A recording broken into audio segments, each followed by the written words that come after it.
You are tuned in to the FowlWeather podcast, the forecast to your next successful hunt. Coming to you from the home office, Jack's Reef, New York.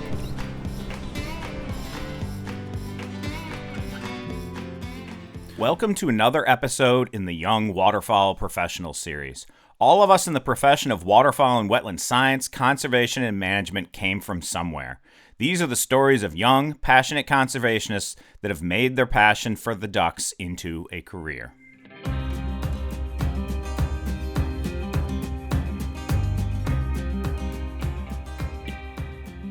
Welcome back, everyone, to the FowlWeather podcast, Young Waterfowl Professional Series. Today we have another great guest. We welcome Dr. Matt Dyson. Matt is currently a research scientist with the Institute of Waterfowl and Wetlands Research of Ducks Unlimited Canada, where he evaluates the behavioral and demographic responses of waterfowl to landscape change to improve conservation delivery. Matt joined IWWR, that is the Institute of Waterfowl and Wetlands Research, in 2021. Matt's doctoral research investigated the nesting ecology of ducks in the boreal forest, and his master's work was on the nesting and brood ecology of wood ducks in southern Ontario. I actually worked with Matt on this project and published with him on this wood duck subject. But Matt's current research continues to advance our understanding of ducks through the evolution and testing of management assumptions for important breeding areas, including the prairies and boreal. Matt's work is also focused on identifying research needs and designated studies to fill key knowledge gaps in our understanding of waterfowl ecology. Matt, welcome to the FowlWeather podcast, Young Waterfowl Professional Series. Hey, Mike, thanks for having me.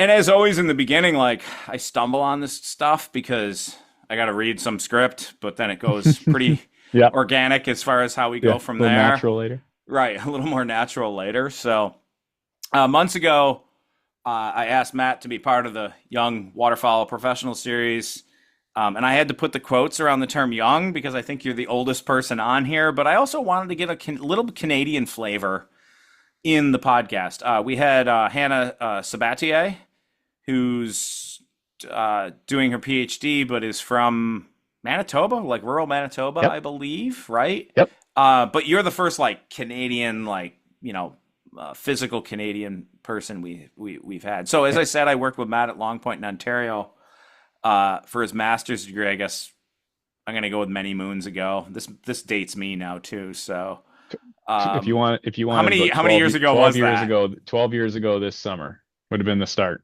2013. Really? Yeah. Yep. Yeah. So, and we've lived in this house for 13 years now. So I was actually traveling back and forth from the States to Canada while you were kind of finishing up your work as well. Matt Palumbo was on around the same time. Mm-hmm. I was kind of delinquent because I was finding my new legs, I think, elsewhere, but we did start out together. I went and tracked, radioed wood ducks with you and stuff. So, yep. So how old does this make you specifically? Because I'm turning 51 this week on Saturday. So, I think I'm on the upper range of the young waterfowlers, but I just turned 36 this summer. Yeah. So I think still young enough. Right. We weren't that far apart. Yeah, we'll go with young relative to us old farts, right? So that's right. Because I have to consider you young, or I'm really, really, really old. I'm not 5 years post PhD yet. Does that count? Wow. Good for you. Yeah.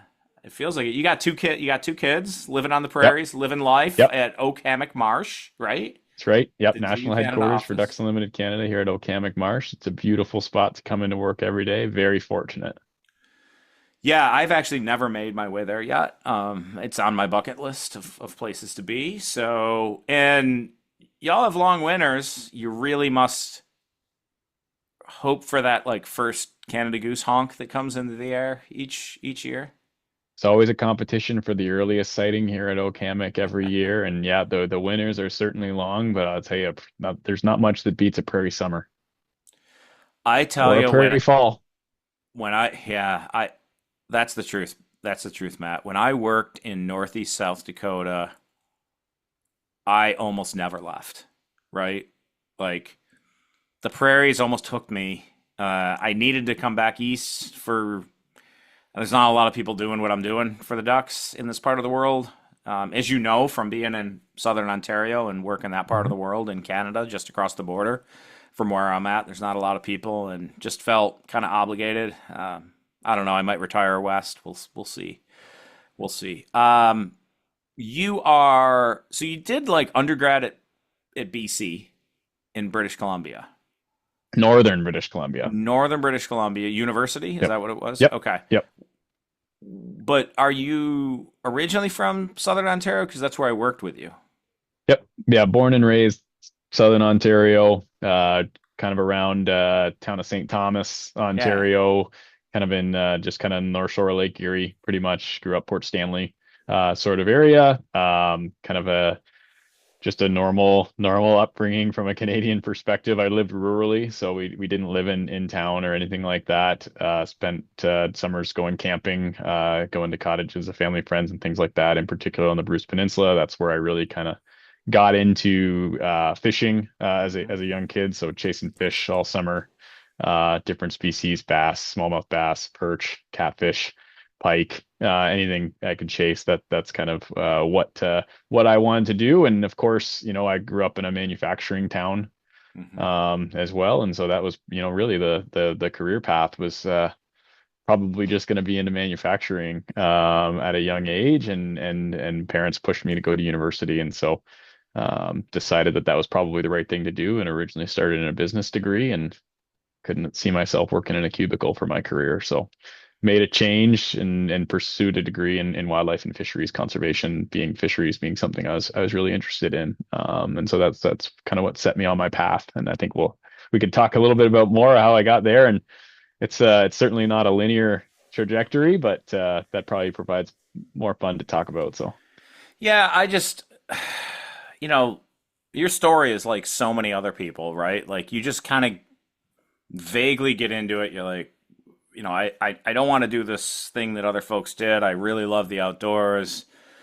Like I still, the dogs get me up at 4:30 every morning. They're on a schedule. So it doesn't matter how much we party. The farm party is this weekend. There'll be a bonfire till like 1 or 2 in the morning, and the dogs are going to get me up at 4:30, and it's my job to get them up. So my first thing every single day is fresh air, right? Like I don't get up, I don't make a pot of coffee, I don't do anything. I walk out the door first thing. And I think so many of us kind of come from just that mentality in general of like that's our place. You're in an office now, right? Like I got my fake background, but I'm in my home office here in Jack's Reef. And we have to do some of those things, but it's that out of doors. I always like that term in Canada. Ontario Out of Doors is a magazine, and yep. I like that kind of like out of doors kind of concept, right? And getting away from it all, and I don't know, you can call it green bathing, whatever you want, right? But the reality is that those of us that are in this field are very often cut from the same thread, and the people that listen to the podcast are also that way. They may work in manufacturing, they may be part of a trade. They're very diverse folks that listen to the podcast, but what brings us all together is that concept, Matt, right? Like, of what brought you to this field, why I'm in it, why you're in it. And it's like why when we get together, we're all brothers, right? We're all family. But so you got into fishing. Like let's dig more into like what's the accumulation of events then from that to you sitting is I don't even get this. Like I'm Dr. Schumer. I go by Dr. Mike on the podcast just as my handle because it's catchier, right? It's just a Yeah. branding thing. But like I don't think of myself as that. Right? Like it's just like you just kept chasing the next thing. So tell me about chasing that next thing and how you got to it, right? Because Yeah. you got a pretty cool job at a pretty cool place. I really do. And if you had told me that this is where I would be, when I first applied and got accepted into university as an undergraduate degree, I said, you, a what? Yeah. Where? Yeah. And so yeah, there's always, when you're a young person, there's always that opportunity of travel and seeing someplace new as well. So I went across the country. I went to the University of Northern British Columbia. That's in Prince George, BC, which is about central British Columbia. So not Prince Rupert, which is on the coast, but Prince George, which is right in the center. So you're about a 3 hour drive from Jasper National Park. And about 10-hour drive north from Vancouver, or the Lower Mainland, where most of the population is in British Columbia. So fabulous place to be out of doors. Moose, bear on campus, lots of hunting opportunity, time to be outdoors, some great hunting opportunities in Vanderhoof as well for birds, particularly Canada geese coming through. But yeah, it's a good, it was a fun place to be, and that's kind of where I learned, a lot of my formal education in both wildlife and fisheries ecology. And it was at the time, and I think still it's one of the only programs in Canada that offers both those disciplines in one degree, which is a really nice package for me in terms of thinking about what I wanted to do. I, of course, looked at some of the other great schools in Canada, like Fleming College, to start and transferring to Trent. And this was just an opportunity to, go see BC, have an opportunity to do both the fisheries and wildlife in one degree program. And it offered a lot of hands-on lab experience. And so my labs always included things of going out on camp. Our campus had a research forest right off the back of it. And so relatively wild area to access, within a 30-minute walk from your lab door. So those were fun things. And really what started me probably on this path, though, was my first year I had the opportunity to be a National Wildlife Area Research Technician. And so that job actually came really close to where I grew up, back at Long Point and Big Creek National Wildlife Areas, which is, brought me I visited Long Point as a kid, been down in that area for sure, but that was really the first time that I've been exploring the marshes. So real quick, not to interrupt you, but Yeah. like, how did you? So just because one of the things that's happening with this portion of the podcast is we've got like high school kids and Yeah. undergrads that are listening to it that are trying to figure out how to get into the field of waterfowl and wetlands. And so, what was the progression of finding that National Wildlife Area job? Yeah. Was it like a word of mouth thing with you? Was it like a Google thing? What was it? Yeah, so I don't exactly remember how I would have found the opportunity, but there's in Canada, and I think it still exists now, we had a program called the Federal Student Work Experience Program, or FSWEP. I think there are similar programs in the US for internships and things like that with the Hmm. fish within the Fish and Wildlife Service, or USGS, and other opportunities like that. It's one of those programs where you put your resume in, you check a bunch of boxes of things you're interested in and locations you're interested in working. And for me at then, it was like, yeah, I'll work wherever the opportunity is, right? Like, Right, you're right. kind of just checking the box of somebody hoping they'll give you an opportunity. And so I had that, ended up getting into a pool and an interview process for that position. And I'll just, kind of circle back a little bit to, I mentioned earlier, my probably original trajectory was, probably just to work in the manufacturing plants and things like that around town. That's my first job out of high school, is working manufacturing windows.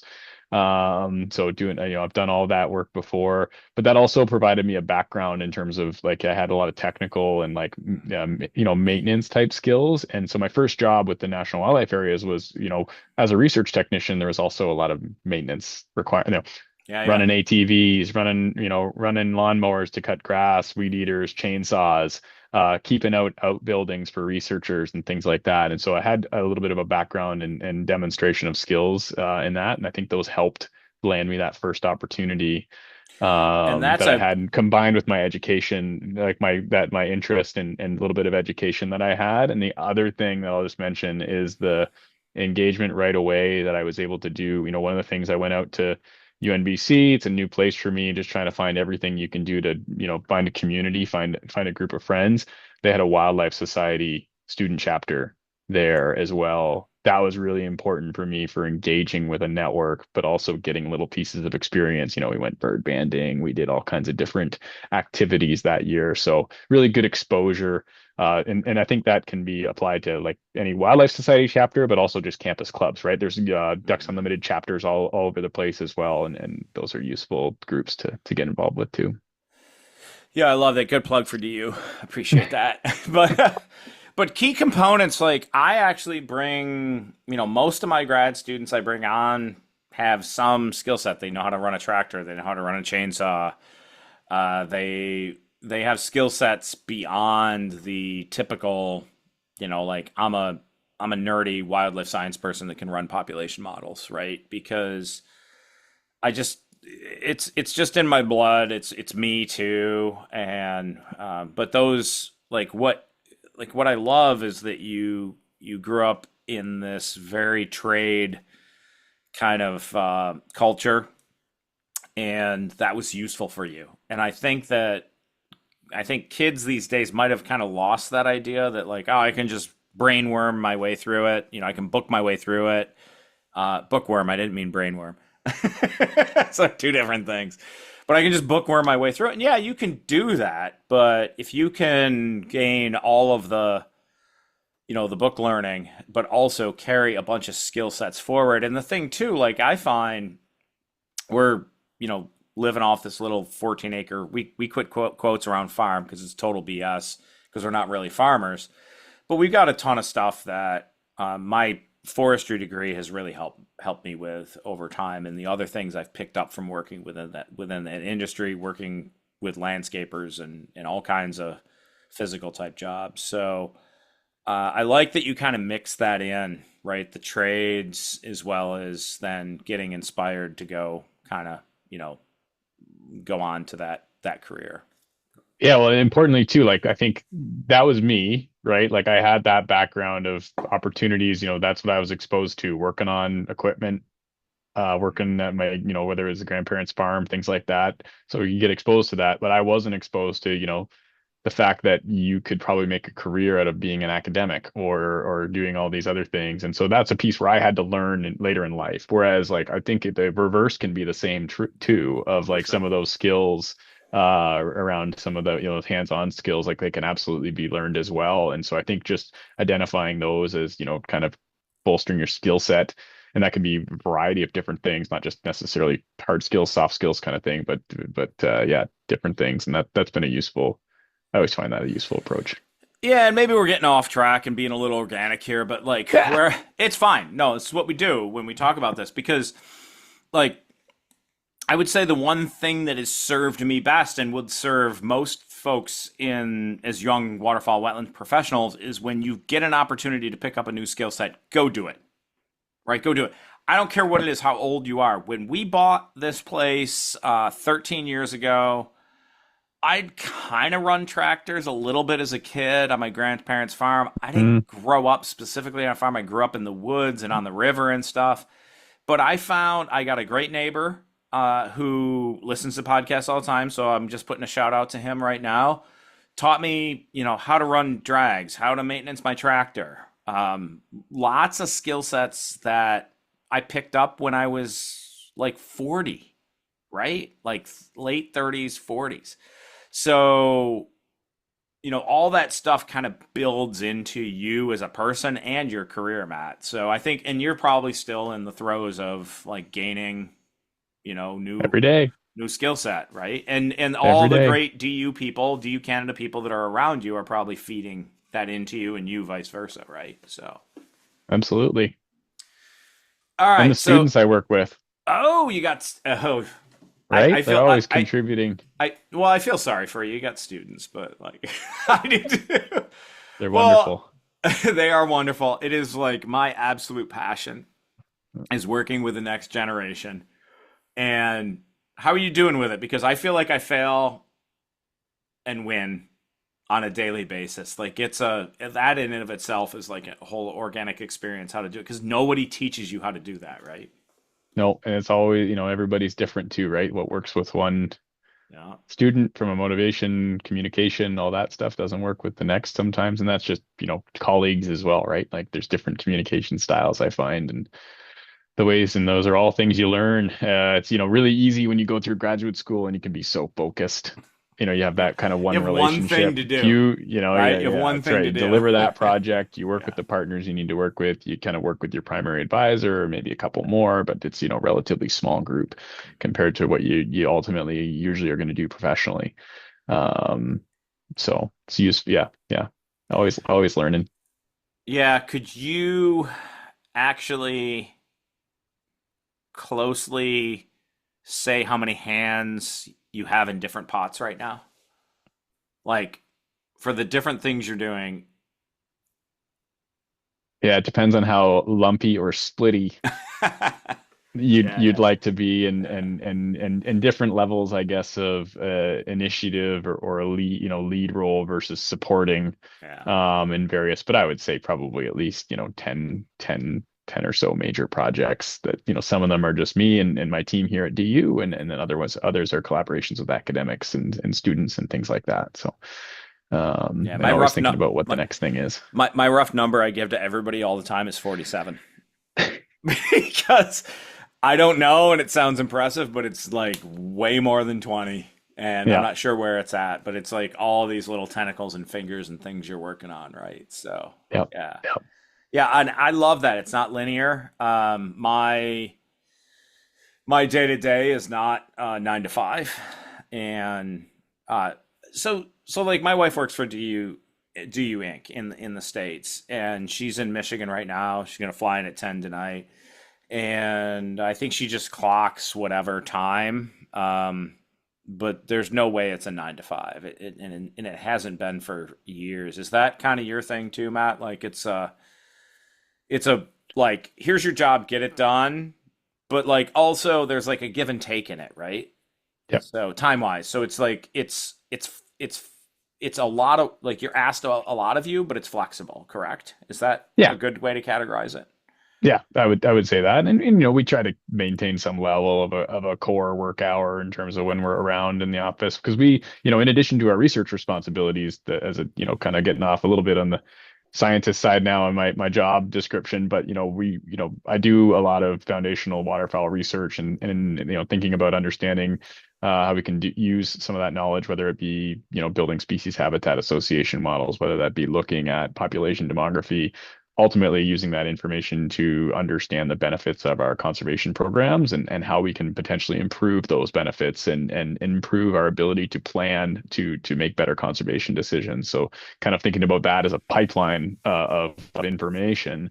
But then in addition to that, there's a lot of service that we do to the rest of the company as well. So you can imagine there's lots of, smaller questions that might come up or providing support for really specific kind of niche topics to different regions that are the kind of topic of the day. And so it's really important that we're also available to be able to support those things to enable the company to make the best decisions they can. So there's kind of always a push and pull between, the time spent on the research side versus the time spent using the information that we have to be able to support decision making, and we play a role in that as well.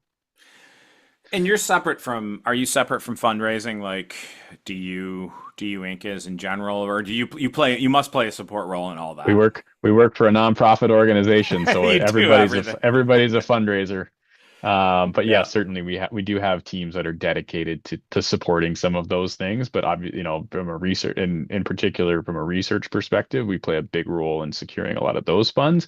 But in terms of, if you think about, securing funds to do land securement, restoration projects, those types of things, that's where we maybe sometimes play more of a supporting role for the rest of the company as well. Whether it's contributing some of our science to be able to really show the benefits of our program to help get some of that, and that's where other departments might lead more of those proposals. But yeah. Yeah, because you guys are really driving the science that makes the when you do get philanthropic funds in or foundation funds or whatever they are, makes those funds work efficiently for DUC, right? For Yeah, so large. our kind of mandate is to really understand the benefits of our conservation programs, not just for ducks, and that's kind of some of the core work that I do, and the folks that came before me led. I've only been here since 2021, so I'm relatively new in the gig in terms of doing some of this work. But a lot of my colleagues that are here now have also been really focused on thinking about, well, all this work for waterfowl is providing a lot of other benefits to society as well at a bigger scale in terms of whether there was the carbon sequestration benefits to some of these wetlands, the nutrient retention benefits of these wetlands, the value they have for flood mitigation and water retention, the value they provide for biodiversity, and really, we can say that they have all these benefits, but particularly going out and measuring them, quantifying them, understanding the costs to put those habitat interventions on the landscape and how those result to the returns that you get in those different metrics. That's kind of some of the critical work that our team does, to try to really understand, are the programs we're putting on the landscape doing what we think and say that they're doing. Yeah, that's a good call. And I tell you, like the flood retention and water quality thing, I think is a slam dunk in general. But Yep. as a deer hunter, one of the things I find in living next to some real large, expansive, and high quality wetlands is some of the biggest deer I've ever chased and not killed have been coming out of giant cattail marshes, which I think y'all have some spots out there where you've got some critters that hang out once in a while. I want to get to how hunting played a role in your life and what your thoughts are in conservation. But I do want to ask about mentors that shaped your career and people that continue to inspire you. And you're not allowed to mention me in the comments. So that just to be fair. I think I've been fortunate to work with a lot of folks over my career that I've taken a lot from, and yourself included, even though I'm not allowed to mention you, but it's really easy to work with passionate people, in general. And I've been very fortunate to generally encounter that in my career, so far, which also inspires, right? To me, that's the secret sauce is the passion, that's what's going to drive you. I mean, the work we do sometimes is really challenging, right? We work long hours some days. It's not always fun to try to figure out, little data discrepancies that are, caused by some spreadsheet error and those types of things.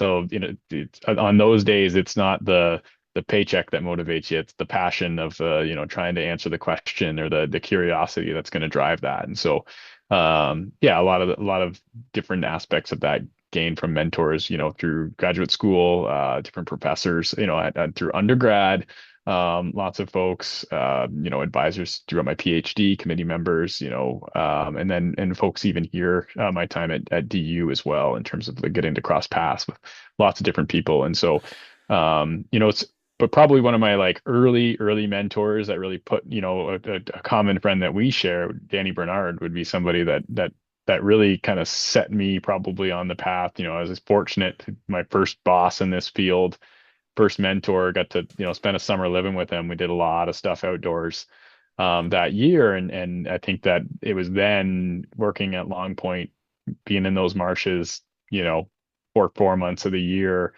working in the wetlands, that I kind of was okay, this is fun. I could see myself doing this. And so that was kind of what put me on the waterfowl and wetlands trajectory, after that. So small world, when I think Paul Ashley was still managing the NWA and Danny was the technician there. He lived with me oh goodness, what was that? Fisher's Glen. Wow. You came up with it before I did. My old brain slowed down, so thank you. Yeah, in Fisher's Glen, just east of Port Rowan. And so, yeah, Matt and I have a little bit in common. But those are like the early, this is a new experience and a new person I worked with, and great. I think that time in the marsh and working with somebody who's been there for a little while and understanding the system. And Long Point is a weird place. Right? There's a ton of cliques. Politically, financially, it's an odd place to kind of figure out how it all functions. And I'm pretty sure Danny picked a bunch of that stuff up from Paul and then passed it on to you, which was kind of helpful for your kind of long-term development as well, Matt, probably, right? Oh yeah. Yeah. And just, being in that area, it's a beautiful part of Ontario, Norfolk County, for folks that maybe aren't familiar with the Long Point area. But I'm going to stop because I also talk about the Montezuma Wetlands Complex, which I live right next to. And I'm like, nobody should go there because yes. Well, there's, relative to the prairies and Mississippi Flyway, it's junk. Yeah. Yes. But locally, it's kind of great, but it's not it's not all that. Like that's kind of where I always get to with it. But I, From a honestly, hunting perspective, maybe, but it's a pretty cool spot to. it is, and if I was going to, Sarah's Canadian. If we ever jump ship and moved to Canada and retired there or whatever, we would probably live in the Long Point region. It's a beautiful place. It is become kind of a retirement community as well, and the Yep. hunting it's all right. So it's pretty spectacular. So I'll just leave it Yep. at that. But Yep. yeah, yeah. Um, I want to hear a bit more on your research kind of in the boreal. I don't think a lot of folks are really familiar with that landscape in duck production of the region. I think a lot of folks like right now the prairies are dry, right? So like maybe we'll talk about on the front end of this, like how dry are the prairies, and then how your research kind of informs, where we're at with duck populations and duck production, given that when ducks overfly the prairies, they go into that parkland and boreal region that you worked in for your doctoral work. So, like, maybe some cliff notes on the front end of your doctoral research and continued research in the boreal, and then I'll just kind of spin it from there. Go, like take each comment and build off it. Sure. So, my PhD work was in the boreal. So the boreal forest is the second most important waterfowl production area in North America. That's about, any year you can get about 50% of waterfowl productivity coming from that area.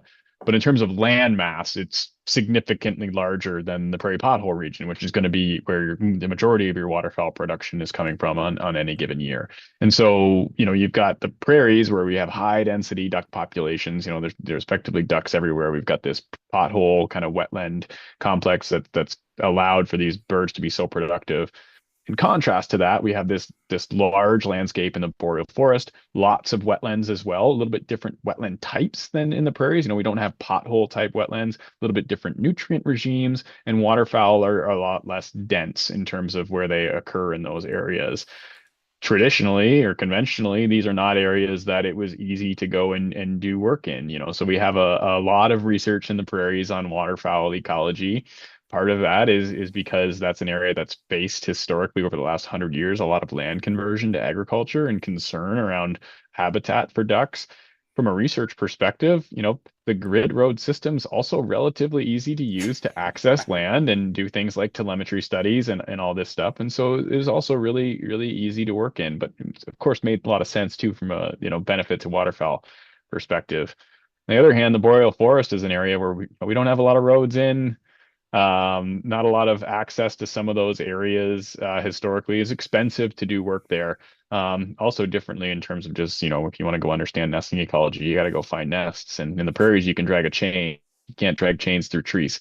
So it's a little bit more labor intensive, a little different to do that in the boreal forest. And so my work, we were concerned, with increasing industrial development in the boreal forest. So there's a lot of oil and gas development, a lot of mining development happening in those regions. We know from work on caribou that we've seen a lot of changes in predator communities and populations in response to this development. And so, of course, one might be a little bit concerned to understand, well, are there implications for waterfowl given these changing predator communities?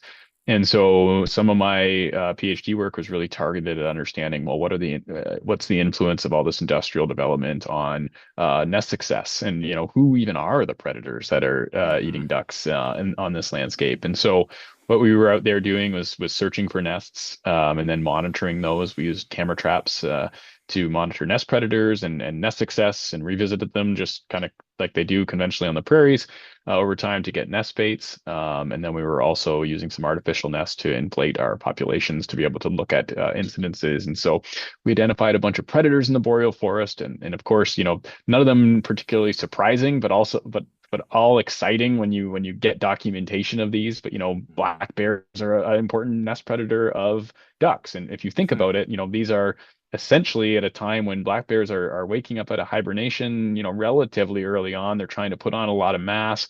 you've got this duck that's got, 9 little power balls in this little bowl that if Right. this bear comes across, is just, that's a good meal.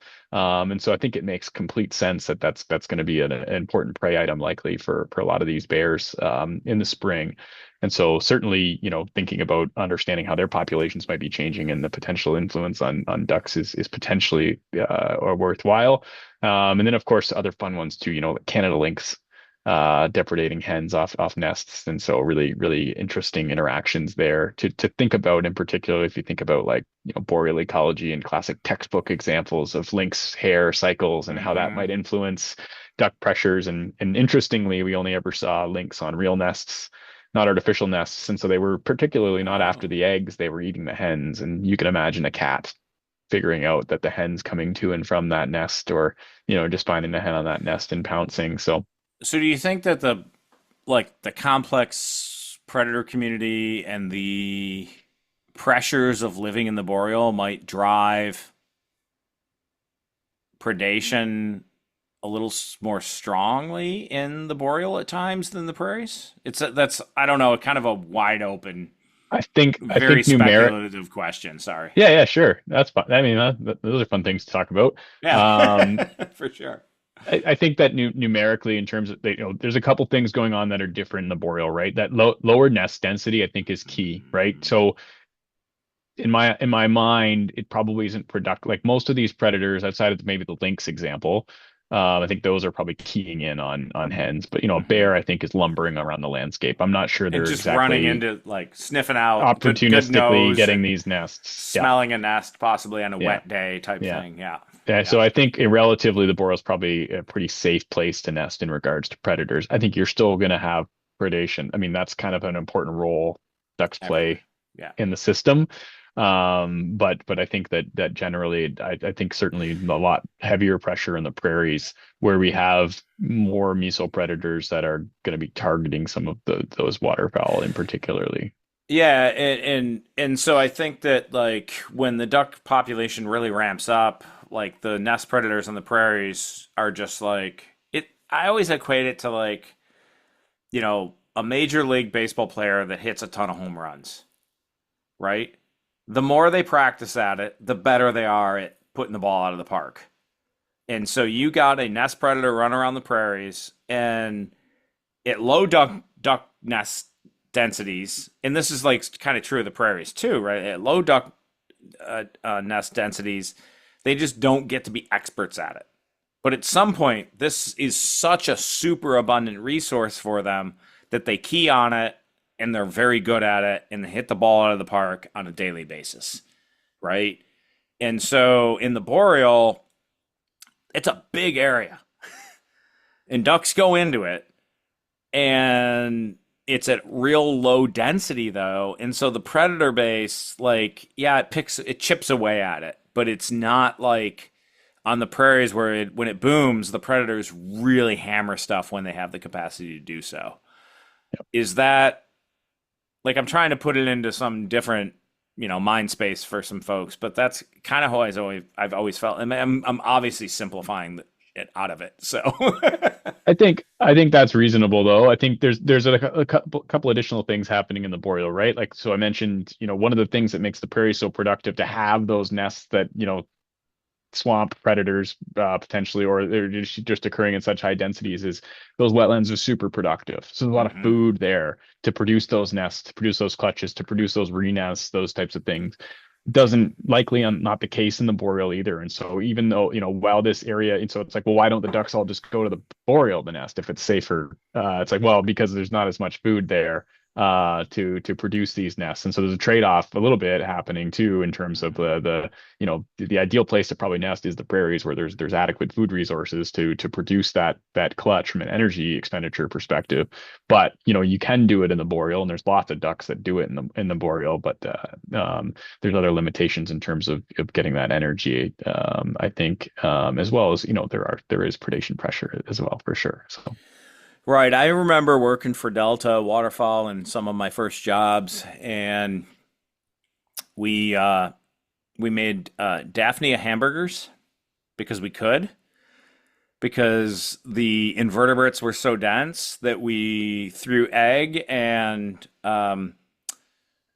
flour at it and pressed Yep. them, and it was god awful tasting. But Yeah. the intent, like the point is that like I could put my arm off in some of those wetlands up to my elbow and not see my hand Yep. because the We're invert like in some of the wetlands turn like red from like the shell casing on the Daphnia. I think. I mean, I don't know if it's Daphnia or it's Cladocerans or some other thing, but this stuff is like ducks swimming in soup of invertebrates when they boom. Right now we're in a dry period, right? And so that stuff, like that occurs in more of like the very temporal, like stage one, stage two type wetlands. When you get into the bigger wetlands, that invertebrate bloom isn't as great, right, Matt? Yeah. So where, like around you right now, like we talked a little bit ahead of time, but like where are you um in the cycle of the wet dry cycle? And I know the answer to this, and I'm gonna hate what you tell me, but let our listeners know, how bad is it? Yeah. Yeah, well, we're pretty dry here in Prairie Canada. There are certainly pockets that have seen more water than others. We know we were talking a little bit in some of the Mendoza area that's seen a little bit of rain this year, but I think overall it's very dry. And if you're interested in reading a little bit more about conditions for folks that are listening, I think the U.S. Fish and Wildlife Service has just published their field reports from the BPOP survey. You might do other things with this, but No, um, I actually ran through it last episode, oh, so nice. all our dedicated weekly listeners They'll have know. got the cliff notes, like, but go to it because I just like I wasn't gonna read the whole thing, so I just grabbed like summaries of like different places, right? So Yeah, yeah. So I think it's a useful thing if you're interested in the conditions on the prairies right now. But it's dry, and when it's dry on the prairies, it's hard to expect big population booms, and we're really looking for a population boom to kind of bring some of those duck numbers overall back up. And so if I were a betting man, I'm not much of a gambler. But certainly wouldn't expect to see, any large increases in population size from a duck population this year, given some of those conditions. And we were hopeful that we'd see more rain as the spring went on, and some areas that's materialized. But again, in general, it's been really dry, and so I don't expect to see a ton of those benefits from a productivity perspective either. And so, we've been hoping for a few years now that this was the end of the dry period. And so we're going to hope again over this winter, some of the conditions it's not just going to be a week of rain we need. It's probably sustained rain over time to recharge that soil. Hopefully an early frost seal in the winter, in addition to some precipitation in the fall that can help hold some of that water in the landscape early as well. Or, yeah, we're looking for all kinds of things to go in our favor over the winter here. it's got to fire on all pistons at some point, right? So the rains, because I've been watching it, right, and it's raining. I think enough in some places for folks' crops, but it's getting sucked up. Like that soil's a sponge. The plants this time of year are a sponge, and it's not. I mean, it's not a wetland regenerator at this point. Some of the stuff in the Dakotas, like 4 to 6 inch rains, made some fields wet and kind of bumped stuff, but it's gone. It's gone. Yes. Yep. So yeah, we gotta hope for some, real. It's like a double-edged sword. I don't know if double-edged sword is the right word, but like, I don't like when I showed up in the Dakotas in 1998. Farmers were smoked. Like they had dead cattle in fields. It was flood. The Red River was flooding, but it brought ducks back. So it's like it's so weird because like the things we wish for also aren't great sometimes for the people that live out there. That is the biggest boom and bust place to live. And I always said like Northeast South Dakota were the nicest people I ever met because if you weren't nice to your neighbor, you probably died. It was like natural selection of humans because it is a rough landscape. When it's good, it's good. When it's bad, it's bad. And the ducks experience that too. Yep, absolutely. And yeah, what's good for the ducks isn't necessarily good for the communities and infrastructure from day-to-day urban life. Yeah. Either. And so you're right. There is a bit of a, we're hoping for rain, but there are some negative things that come from that with some of the communities here. But I mean, at this point, we need some level of rain from recharging some of the system here because we're pretty dry. Even from a farming perspective for y'all, Yeah. right? Yeah. Yeah. Yeah, absolutely, Yeah. absolutely. So I would expect that, yeah, I think there's some earlier flowering in some of the canola this year because of how dry and warm it's been, which like has potential to reduce yields and all those types, so it's been dry. Yeah, and we're like 3 months behind because I usually I work real hard over here at the farm in Jack's Reef to start my own tomatoes, get them in the ground early, take the risk, put heat domes over them, and have tomatoes by July 1st. And I don't think I'm gonna have tomatoes till August 1st this year. Oof. So yeah, for our southern brethren, that sounds ridiculous, but we do live pretty far north. So Yeah. hey Matt, you've hunted a little bit after the fish squeezer thing you thought about doing, and the fish stuff that got you into it. You've hunted a bit, but hunting plays a major role in conservation. So, what experiences have you had with hunting? And I'd say, how has it shaped you as a young professional? Yeah, I've grown up kind of my cousin was always hunting and I was kind of always interested in it, but never really exposed to it. Growing up, the opportunity, my parents didn't hunt, so didn't kind of do that. We did a lot of other things, outdoors camping, that type of thing. We just hunting wasn't one of the things that we did. But certainly it always something I was interested in and definitely fishing and eating fish and consuming fish that you caught was always something I was interested in, and so naturally that kind of translates over to other species and those out of door pursuits we talked about, anything to kind of give me excuse to be outdoors. And so early on, waterfowl hunting was something that I got into. So I've got my first Remington 870 when I started graduate school, and that was kind of getting out to hunt when I could. The gun everybody started with, I feel. That's right. That's right. So yeah, hunting every chance I could, when I had the opportunity to, and I've always enjoyed it. Love being out in the marsh. But yeah, I didn't grow up doing that for sure, and it's been something that I probably more as an adult have become more passionate about, and that includes things like starting to work on my own decoys and things like that as well, because it's just as we talked about before, off camera here, there's parts of the anticipation of the outing as well that go into it, and I think that's a component that builds that anticipation, and that kind of satisfaction you get then from a successful hunt. So Yeah, and the kind of after hunt stuff as well. I mean, I don't know. I still, I mean, what I do now is I try to fall asleep thinking about the hunt, like, the counting sheep thing, right? And I can get myself through it as a kid. I mean, opening day of deer season, going to hunt geese with dad, like, I didn't sleep well. It was the excitement alone drives that experience, right? And I don't ever want to go to bed thinking about hunting and not be excited about it, right? And then after, Matt, we talked about this too, and give me your perspective on the after hunt process. Like, you got game in hand. Like, if you were to put percentages on like that pre-hunt experience, the hunting experience, and the after hunt experience, including the food component, like out of 100% of like the satisfaction, what do you think those would be? oof, Oof, quick. sorry. That's Yeah, we quick. we do we do script stuff. Like, I give all my Quick to guests put quick. Is that one get. on the script? It I'm is just more not. It is more not. assigning the values. I don't want to, can I Well, put confidence intervals on those? Um, that's fun. That's it's ranges. Yeah, for me, yeah. I would say the anticipation would be the lower end of it from because of the value I put on the other aspects of it. Yeah. So I maybe would go like, maybe 10.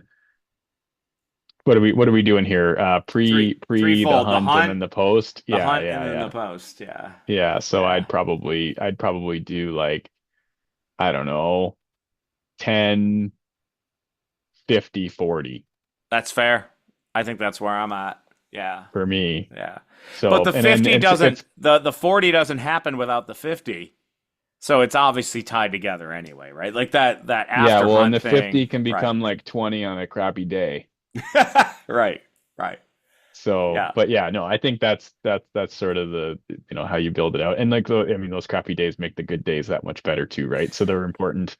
You have to have bad days to know what a good day looks like. Yeah. Yeah. Yeah. So those are just as important, and just getting out and doing that stuff. And again, I think there's, that's another part of the pursuit, right? It's just being outside sometimes in addition, and then it's like then you get the benefit of being able to come home with some food for the table. Like, whew, Yeah. it's a good day. Yeah. Yeah. I have a hard time thinking about a year without, turkeys, venison, ducks, all that stuff in the freezer, sitting down with family, thinking about what the next meal looks like and you know, where it doesn't come from the grocery store. We know that. We argue about like what's going on the grill, what's going in the oven, what's going in the crock pot, what's going, what are we boiling? Like what way are we cooking it and what is it? What critter is it? And I don't know. I couldn't imagine it a different way. All right, a little too deep there. So, a little bit back to kind of like thinking about the kids that are coming up. Um, the most critical life lesson you've learned to date and how it might aid somebody else in their career path moving forward, right? So, your story's pretty cool. I love it. It's very similar to a lot of other folks, but what are those lessons within that that would help somebody else? Yeah. So this is one that you did send ahead of time, and I was thinking about Yes, it it a little is. Yes, bit. it is. I I was, haven't. I'm still yeah, yeah, no, I'm sticking giving to you script. credit. There's just like sidebars, bud. I'm giving you credit that you did send this one ahead of time. Yeah. And I was thinking about it a little bit, and I don't know how deep I'll go on this, and I think like it might vary per person, but two things that comes to mind for me. You're this it goes back to our story here of the like connection with somebody we live with and work with. This field's a very small field. Mhm. Networking is your best friend. Building your network, building experience, building your reputation can be really effective in terms of moving you along for different opportunities, for jobs, for all those things of having a good reputation and making sure you're not burning bridges places or being, known, just as a good person and working hard kind of thing. You never know where that next job might come, and having a good reference from the last one, or you never know who knows somebody from back when, or we're on the same research team, 20 years ago kind of thing. And it's, that there's a lot of connections like that in the wildlife world, and particularly in the waterfowl world. And so I think that, that's a really, critical piece, and you can start building like that's not something that you need a ton of help on. That's those interactions you have with your professors. Those are the interactions you have with the people who are your managers and things like that. They're the interactions you have as a club participant, whether it's your local university club and things like that. So you can practice all that by becoming a part of that. And that's a skill you're learning. Like if you're uncomfortable, you might be uncomfortable doing that. And it's like, well, try it out and push yourself a little bit. Because those are good opportunities.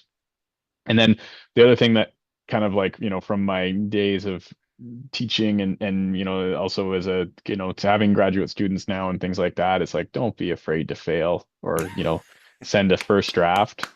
Like none of us did it right the first time. And everyone is used to, like, you've seen lots of first drafts, I've seen lots of first drafts, and they're never the same as the final product that goes in. And we're not the same as we don't produce the final product that you see. And so I think there's, sometimes there's, resistance to sharing, and then sometimes that collaboration, that back and forth is where you're going to do most of your learning anyways. And so trying to hold back from that process of getting that feedback, learning to take some, constructive criticism and those types of things, like that's going to, make it better in the long run. And so it's like not a bad thing uh for any of that to happen. It's probably the way you're going to learn. So Yeah, don't be offended. it's the way I learn. Take the lumps. And I mean, I just got a manuscript rejected today. It's been a long time since we've had a manuscript rejected, but it happened. And Yeah. we'll move on. We're going to go to the next step, and we're going to take those comments and try to fill them in for another journal. And it's good work. And I'm like, Yeah. the first thing from very seasoned people, I have very seasoned people as co-authors, and they're like, this is BS. Yeah. Like, It that's how always everybody stings. feels, right? It always stinks. Yeah, it doesn't mean it doesn't sting, but maybe, let it simmer for 24 hours and then maybe come back Right, with a cooler head. right. And on the burning bridges thing, like, that is a really good comment, because if I've done anything in my life, that's what I've done. No, I'm wholly, I own it. I'm fine with it. But my mentors were Dave Ankney and Scott Petrie. And those two people had very strong heads. Dave has passed and always had an opinion, and he pushed the field to a place that was better, I feel. Scott is still cranking along and kicking ass. And I have a ton of respect for Scott. I worked with him for years, really good friends with him now. And, both those guys had, kind of strong opinions on, and I'd say very strong ethics on where they were at. And that's like what I learned. And you're going to bump into people, and it depends on where you work. Like, I ended up in academia. I'm allowed to bump into people. If you work like Matt, you got to work around stuff. You can't burn bridges. There's places you can do it. There's places you can't. And you got to learn that through time. Do I regret some of the things I've pushed on? Yeah, for sure. But I've also learned from it, and I've scaled back over the years, but I'm always going to call BS when I see BS. But like, Matt, I know you can't do that, right? Like, that's a thing. Like, it's totally different among career strains that you go into, what you can and cannot do. And that's just the world we live in. Yeah, to a certain extent, I would agree. I think there's always room and should be room for productive disagreement on things. But I think that's like, It's fair. There's fair. like ways. Thankfully, we have lots of avenues in science to do that. And those are, I think that as you mentioned though, like, that's what's going to push the field forwards sometimes as well. And I think that those things are okay as well. And That we could all probably do better at. From a science standpoint, the disagreement is a long haul, as opposed to, like, I'm going to blow stuff on social media, which is genuinely not useful, right? The like back and forth is like, I think this is how things are working and what's causing things with ducks, and then somebody else says something else. And so that's like a long back and forth jockeying process that is well regulated and within the bounds of science that gets us to a real answer, as opposed to, arguments at conferences or social media, which don't always move the needle very quickly, right? So Absolutely. yeah. Matt's got a quick deadline because he's got to go pick his kids up from school. So we got about 5 hot minutes here left. If you weren't doing this, what would you be doing? I said, making windows? making windows, building trucks, probably. I don't know. It's hard to say. Yeah. But certainly I feel, I feel very fortunate every day to be doing what I do, kind of the dream job, right? Like, I literally, from my training to what I get to do on a daily basis now, really, really fortunate, and grateful, to get to do the work that I get to do on a daily basis. But yeah, what would I be doing if not this? Yeah, probably working in a manufacturing plant somewhere, which I'd like, to be honest, I'd still probably have lots of time to go fishing and hunting, and that part would be great, but it's kind of nice to be able to do it 24/7.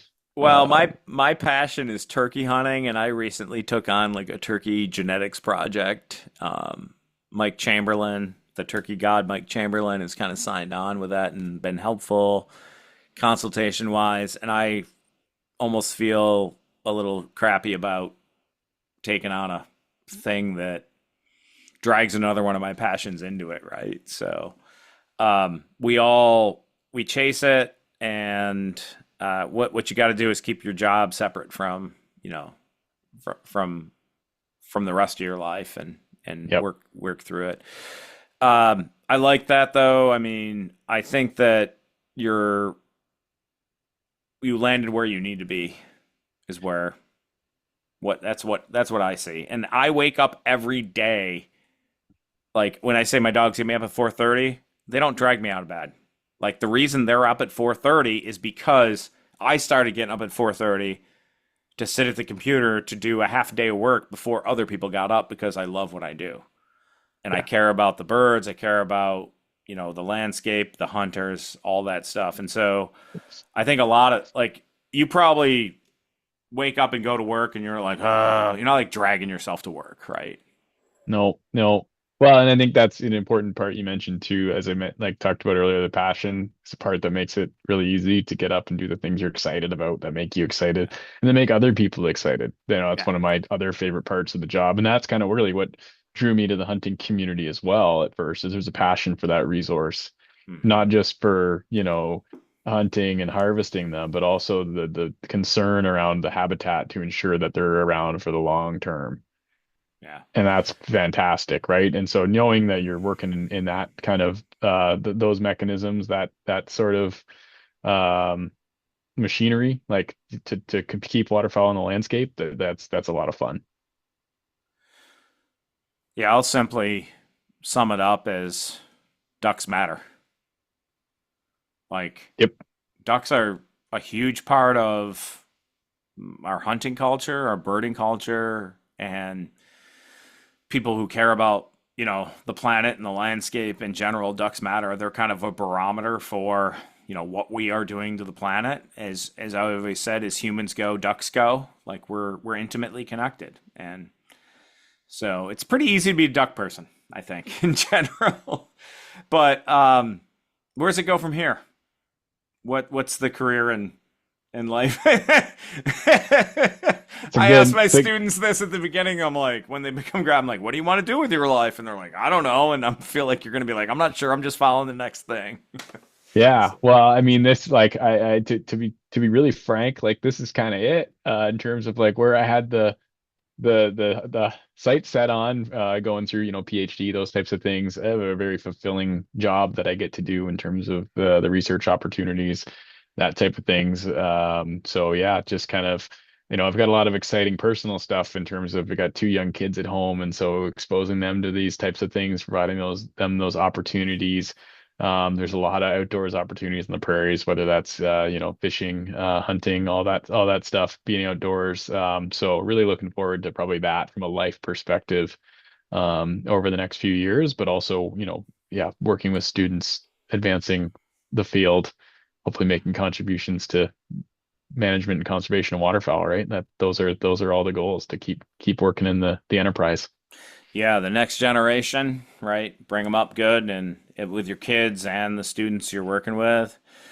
And so, at the end, I typically provide some advice. And I guess my only comment is, I'm in the States, you're in Canada. We're all friends. The ducks don't recognize borders. So let's just keep doing it together, because, we're better together than apart. And having spent a lot of time, on both sides of the border, I don't know a good way to say it other than we're all pulling for the ducks. So Yep. I don't know. Maybe I pulled a little red green in there. I'm not sure how that how that all finished up. But Matt, thank you so much for being on with us. Deeply appreciated you as a student. So happy watched your career. I know we haven't connected a lot over the years, but have been very proud of where you've ended up, and deeply appreciate what you're doing for the ducks in Canada. And please keep in touch, and appreciate you being on the FowlWeather podcast. Of course, Mike, thanks for having me. And yeah, look forward to the next time.